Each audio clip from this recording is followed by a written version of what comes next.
Okay, hi everyone, and thank you for joining us today. This is going to be a two-part lesson covering meal planning. Today is the first step on how to get started. So feeding an entire family can sometimes feel overwhelming, especially if you have a limited amount of time to actually go grocery shopping due to a busy schedule. With a few tips and tricks though, we can make healthy cooking a lot easier and even save some money while doing it. So tip number one is shop your kitchen first. We want to check to see what's in the pantry, the refrigerator, and the freezer first, and then create a shopping list based on what we actually need. Oftentimes, when we go to the grocery store, we buy something just because it's on sale or it catches our attention while we're walking throughout the store. But these unplanned purchases can often go to waste if A, we already have that item at home, or B, the ingredient simply doesn't fit with our normal cooking routine and we never actually even use it. So by looking at this picture on the left, we can see that a bunch of steaks and meat is on sale. We don't want to buy a product simply because it's on sale and then find out we already have it in storage at our house. So that's why we want to check and make sure we shop our kitchen before we actually go grocery shopping to see what we have and what we need to buy. So next is make a list of what you have. It could be helpful to keep a running list or an inventory of what you have in stock, either on paper or digitally. That way you don't have to wonder every time you go grocery shopping. So a few apps that can help you do that are NOWASTE and LISTONIC. Through these apps, you can easily organize your shopping into different categories, such as produce or grains or meat. But the old-fashioned way too, with pen and paper, works just as well too. So it's really up to you. You just have a few choices out there. So tip number two is to, excuse me, make a list of the essential ingredients. Make a list of the essential ingredients that you want to use. And what I mean by essential is things that you could have around your house and just easily prepare a meal with having those by combining them with something you might already have. So not a specific recipe that you're actually planning on making that day. So it could be easy to make meals just by mixing and matching certain things that are already laying around the house. So an example is you can make a black bean salad or black bean burger, bean enchiladas, soups, or stews with some dried or canned black beans that you might just always have in stock at your home. You can also use brown rice to make a grain bowl or stir fry with vegetables, grains and green salad like we've made in Feast before, or stuffed peppers. So, you know, having those staple food products are very versatile and you could use in a lot of different recipes. And then frozen vegetables are another great option. You could use them in soups or stews or baked dishes such as lasagna. And the bite-sized frozen vegetables like corn and green beans don't even have to be cooked. They could just be defrosted and then added to a simple recipe like a salad or a grain bowl. Okay, so what we want to do is start with common recipes. So we like to think of the most common ingredients that you use in your meals and like to cook with and make sure you always have them in stock, like I was saying. So Amy, thank you for explaining how LISTONIC worked earlier. So it could be really helpful to just have a basic shopping list of things that you buy regularly and update it based on what you need for that week. So by looking at the three examples we have here from the digital ways of tracking, the one on the far left is just a note that you could make on a smartphone. And that's an example that Erica said that she likes to do. Erica, our old group leader, is to just type in what she needs, and then she organizes it by what she's actually purchasing. So she has her vegetables first, then she has her plant-based protein beans, and then after that, brown rice, wheat bread, and then her dairy products. So that way, when she's going into the grocery store, she already knows exactly where she's going to go to buy the products that she wants. And by doing that, you don't need to spend as much time in the grocery store, and you might not get distracted by walking down another aisle and seeing something that you weren't planning on purchasing that day. So with any list, what this does, it kind of does what Erica does, but Erica's does for her list, but automatically. So it separates all the items into the different sections that you want to buy, and then it crosses them out as you go through the store. For LISTONIC, it works the opposite. What you already have is open, and what you don't have is already checked off, so that once you get it, you could check that off too. Okay, so tip number 8 is get comfortable making substitutions. I think that's something that these past few months have been something that a lot of people have had to experience and get used to. So being okay with that is a tip we'd like to share with you.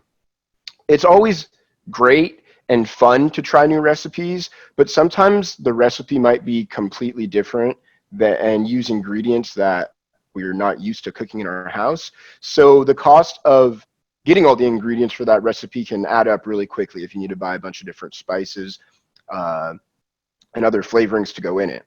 So for example, the black bean quinoa salad we do at Feast has 5 ingredients in it. It has quinoa, black beans, an onion, corn, and a red bell pepper. So that adds up to 5 ingredients that we need for this recipe. But if you have some laying around the house already, you can make a substitution. So instead of using the quinoa, maybe you can use brown rice if you already have that at your house. Or instead of using black beans, you could use garbanzo beans or kidney beans. So making a quick substitution like that is an easy way to save money and save time, so you don't have to go to the grocery store to buy additional ingredients. And instead of peppers too, you could use carrots, or you could use cucumbers to still give that refreshing crunch in your salad too. So that's just a few examples for one recipe, how we could use substitutions. So that way, when you go to the store, the only thing you're gonna need to purchase is an onion, which is also really versatile that you could use in a lot of your other recipes. Okay, so does anyone have any examples of a time that they had to make a recipe substitution? And if so, what did you do?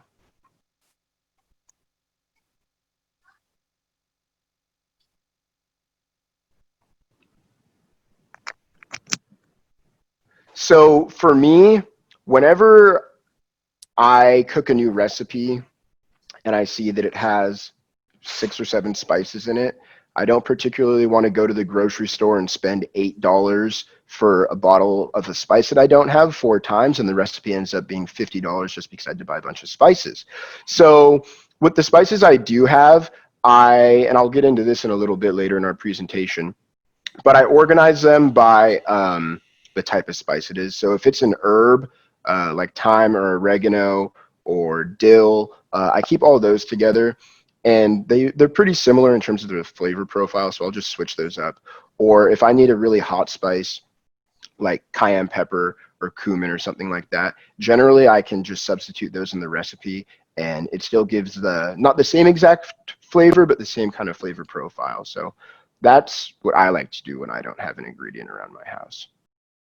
Are there any other examples? Yeah. Hi, Oh, go ahead. Oh, okay. Thank you.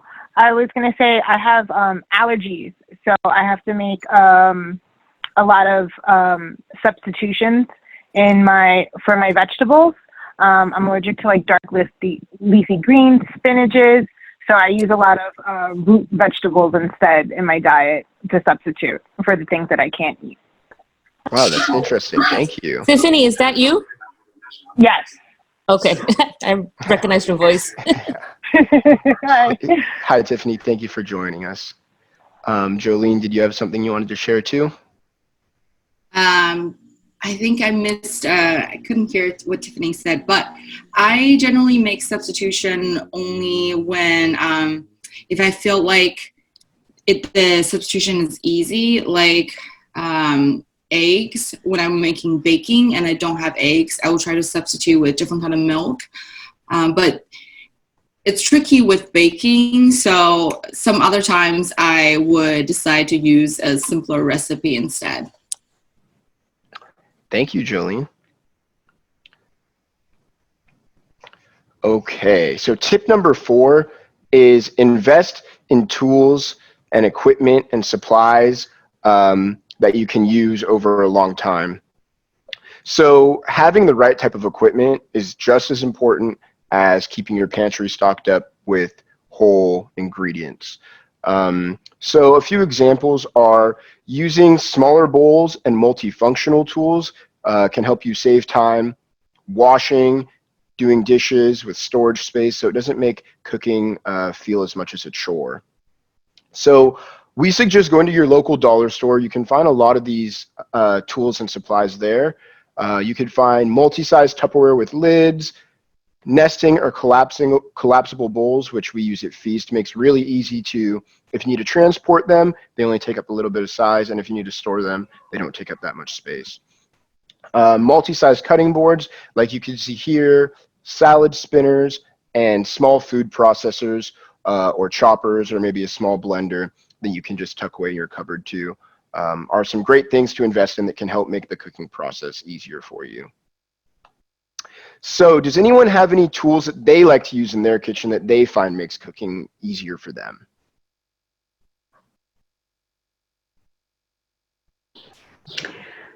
I will offer, I'll offer a couple of thoughts in the spirit of DIY.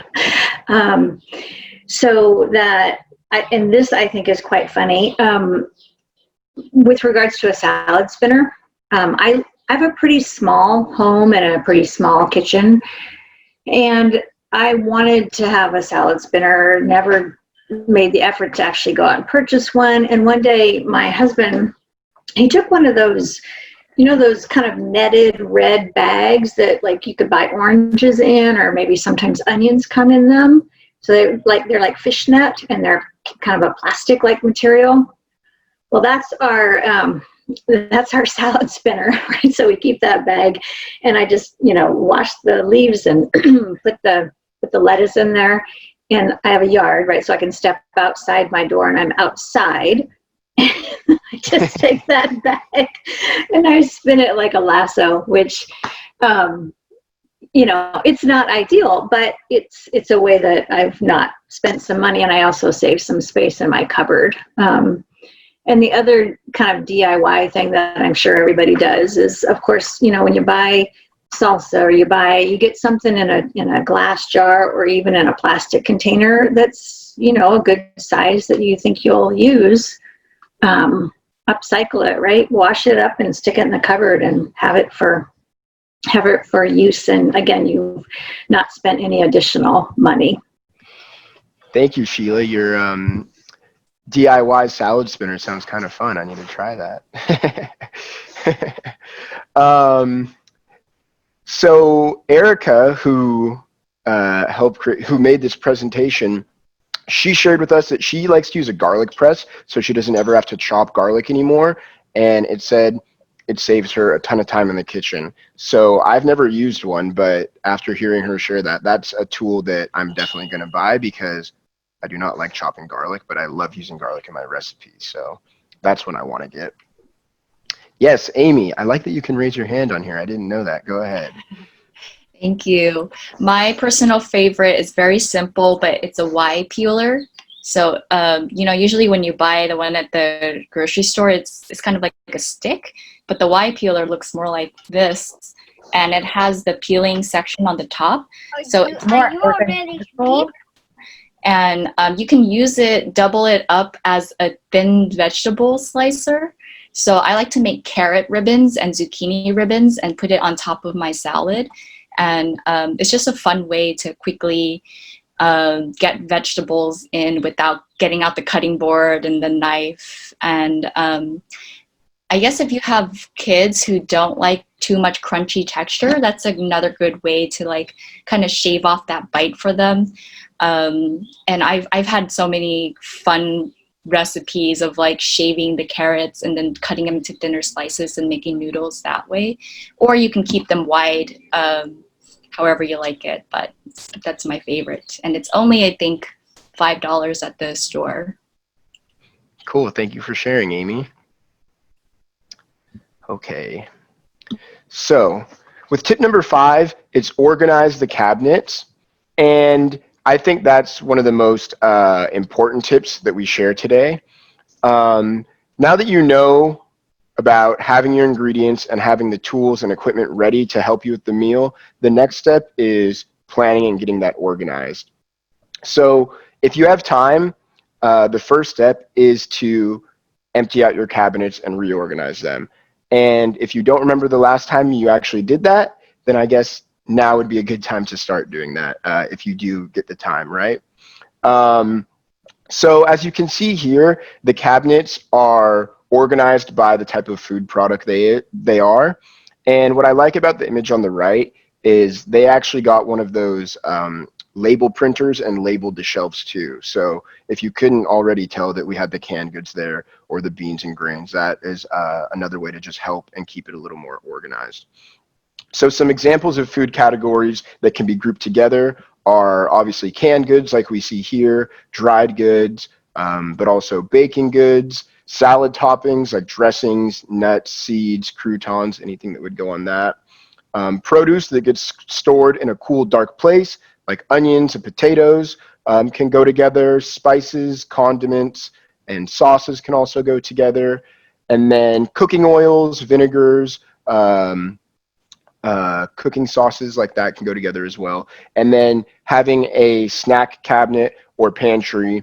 If it's unhealthy snacks, maybe off to the side, so you're not always as tempted to go for those. But if they are healthier snacks, in an easy to reach place. Okay, so organizing continued. So labeling anything that's hard to identify by using removable tape or the plastic printout labels like we saw can be really helpful. So spices, boxes, or other storage containers is a great way to do that. So with the picture on the left, if we didn't have them labeled, you would have to pick up every single jar, to actually know what you were going for. And then Sheila, kind of like what you were sharing earlier about having the salsa or something like that as a jar that you could save for later. Another way that we could save room is by condensing products that come in larger packages like oatmeal or maybe a big box of cereal. When we only have a little bit left, put them in one of those smaller jars that we already have saved to save room in our cabinets. So on the right here, we have storage bins. So by using clear or wire storage bins, it's easy to organize different food products, but we can also see what food product we're trying to find because it's a clear see-through plastic bin. These act as drawers. They keep things together. They keep it neat and clean. So they're just really great for being able to actually see what you have in your closet. Again, a lot of these supplies can be found cheaply at the dollar store, or we can even recycle old jars that we have in our cupboard as well. So tip number 6, keep the fridge and the freezer organized. I am very guilty of not doing this and looking at my barbecue sauce and see that it expired 8 months ago or something like that. So that's something that I definitely need to keep up with more. But now that we have the pantry organized, we're going to talk about the cold foods. A lot of the same tips apply. We want to keep the veggies in one drawer and the fruits in another drawer. When we buy something new, we want to make sure that that goes in the back and the older products go in the front, so we know to use those first before they expire. Also, in the fruit and vegetable drawers that you have on the bottom, we want to put the fresher fruit on the bottom, the fresher vegetables on the bottom, so they don't expire, and the ones that we got that might be a little bit older, we use those first. Keep leftovers in one section of your fridge and apart from raw ingredients. This will just make it a lot easier to find what you're looking for. So right here in this picture on the right, you can see the Tupperware that's stored on the fridge and then how it's dated right there. So it's easy to know when we were last cooking it. So some examples continued. Label the leftovers with removable tape and put the name or date. You'll be more likely to actually eat it if you know what's inside. Consider using the bins or baskets that I was showing in the slide before to keep items organized. As you can see on the picture on the left, we have 2 baskets to fit some things, and it looks really nice and neat in that refrigerator. And treat the freezer the same way. It's especially helpful to label things in the freezer with tape or a marker, because the reason you're putting it in the freezer is you're going to save it for a long time. So when you go back 2 or 3 months later, you might not necessarily know what the product is. So it's really important to label that. Otherwise, it might end up going to waste. Okay, so what are strategies that any of you use or would like to share for organizing items in your pantry or freezer?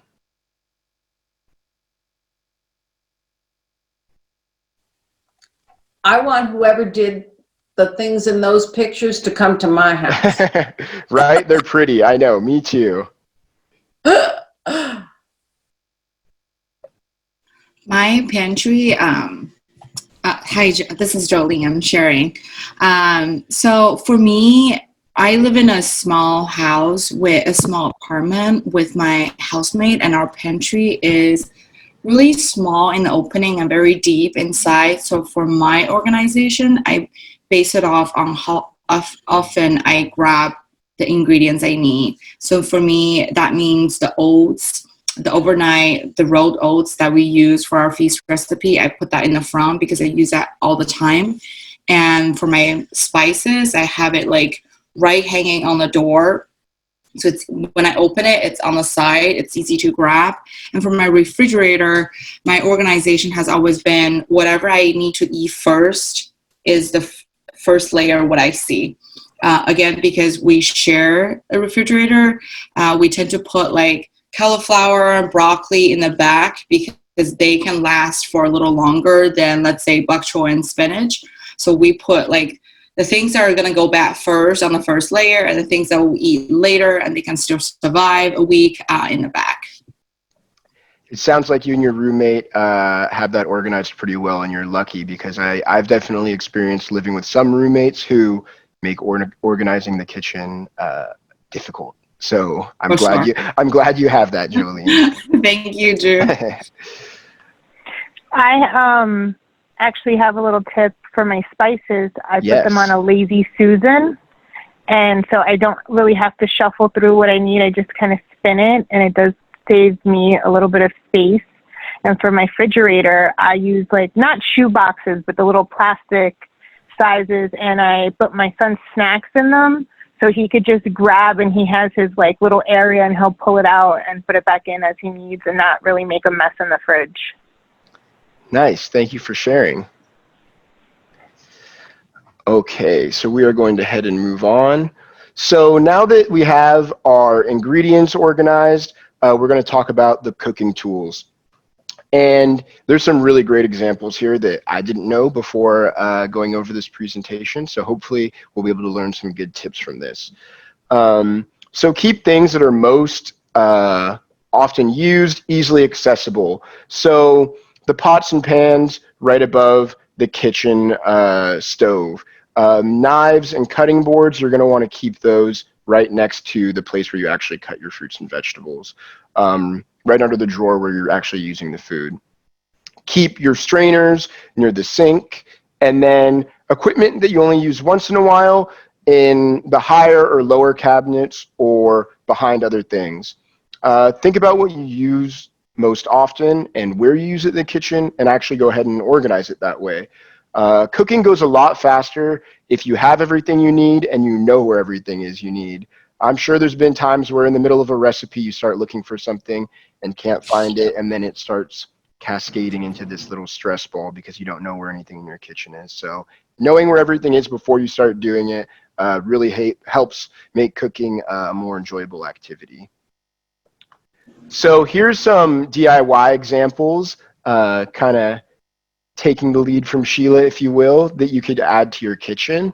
So if you're short on space, some ways that you can actually create space or save space in your kitchen is, like I said, go to the dollar store and you could buy these baskets or the sticker hooks that you can put on the back of a door or the back of a cabinet, or the tension rods. So you're actually going to be able to create a lot more space inside your kitchen. So for example, using the inside of a cabinet door and putting these hooks on there, we have the cutting boards, we have our measuring tapes, and we have the pots and pan lids, which are one of the hardest things to store because you can't stack them. They have that awkward handle on top. So utilizing all the space you have in your kitchen, and just sticking those sticky hooks behind there, and then you could put the cooking lids on right behind the door. Another example is hanging pots and pans on the inside of the door, and putting a little rack, like one of the towel racks you have in your bathroom to hang towels. You could actually hang pots and pans there to save a lot of space. Using a magazine divider or a book divider inside one of your cabinets is also a good example of using a do-it-yourself creation. So right here, you can see one of those tension rods that are used for hanging blinds or curtains. You save some space by putting cleaning appliances right under the sink and hanging them on there. Using this middle divider we have on the left, you could divide spaces for your Tupperware lids and storage containers, as long as your water bottles. And on the right is another example of using those tension rods, but instead of going across, they're actually going vertically to save you some space as well. So right here, separating the items too, like I said earlier, by what they are. So having the salty snacks, labeling them, having their own container, having another container for the baking goods, and in the refrigerator and the freezer, separating them using baskets we found here as well. And these are just another example of those wire baskets, so it's really easy to see what you're looking for. You don't need to take the whole basket out. So what I really like about this example right here is on the left, they have the baskets in there. We have them labeled, which is a good start. But if you can look at the top, there's a lot of shelf space that isn't being used there. And that's a lot of good empty space that we could use. So in the right, we actually have a basket that hooks onto the top of the drawer and gives you almost another shelf in there that you can add some, they have baked good or dried goods here, excuse me, but you could add whatever you want, right? So little tips and tricks like that to actually help save space in your cabinets. So right here, we're using magazine holders to store all kinds of things. On the left, we have our cooking supplies, if you will, on the back of a window, on the back of a cabinet, like I was talking about. Right here, we have the onions and potatoes labeled on the shelf. And then you could change the angle that you're having them set up as well. So right here in the freezer, since they obviously won't stand up, you could put them sideways, or you could place them on the back of their spine like this, and they have all their pasta and spaghetti stored there. So with that, that wraps up our presentation. I just wanted to thank everyone for joining. And before we go, if people could share kind of one takeaway or idea they got from this, or if they have any other questions, feel free to ask those right now.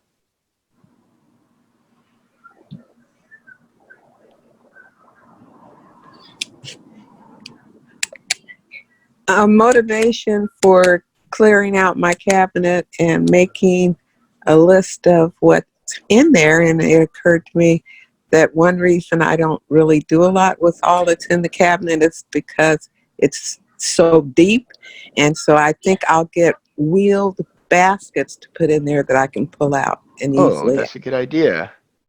Thank you, Geraldine. Is there anyone else that had anything to share or any other questions they would like to ask right now? Yeah, this is Tanya. It gave that whole shopping in your own kitchen first reminded me of a tip that this famous chef gave, because she blanches a lot of the veggies and then she stores them. And what she did is she started just writing like out onto a notebook what she has in there. So sort of like her inventory. And then she could see when she's running low, and then she would just note when she takes anything away that she uses, and she would just take it away from the list. So I guess literally taking notes of it. She's going to Target. That helped. That kind of helped. So I think that's a good idea if you have a lot of these little things in the baggies. Yeah, definitely writing out a list that way you don't even have to go into the freezer to look and see what you have. You just already have it on paper in front of you. Yeah, thank you, Tanya. Yes, Amy? Yeah, I mean, in the spirit of inventory, I didn't really do this before, but now that I have to be more budget conscious during quarantine, I've just been trying to train myself to look at the food in my pantry as money, because a lot of things that I've bought over the years, because I get really excited. I love grocery shopping and exploring new foods, but there's a lot of things that I buy that I don't really use. Like I've dug up a bag of 5-pound dried black beans, which is a healthy food, but if I don't eat it, it's not doing anything for me. So I've really tried to train myself, like before I'm gonna go spend more money on my grocery, just because I have $200 to spend a month doesn't mean I have to spend it all. It's been really helping me. So playing these little mental tricks on myself and really getting to see like food as any type of shopping that we do with clothes or, you know, whatever things that we buy. It's kind of the same process. Yeah, and kind of going off of something that we've shared in our classes before, we've always talked about the unit price and not buying in bulk, but saving money by buying more. But that's a good thing that you bring up too, is that you don't necessarily want to buy a 5-pound bag of black beans just because it's cheaper to buy a bigger bag than it would be to buy a can that you would actually, you know, use sooner than later. So thank you for sharing that and bringing that up, Amy. Okay, is there any other questions that I had left from anybody?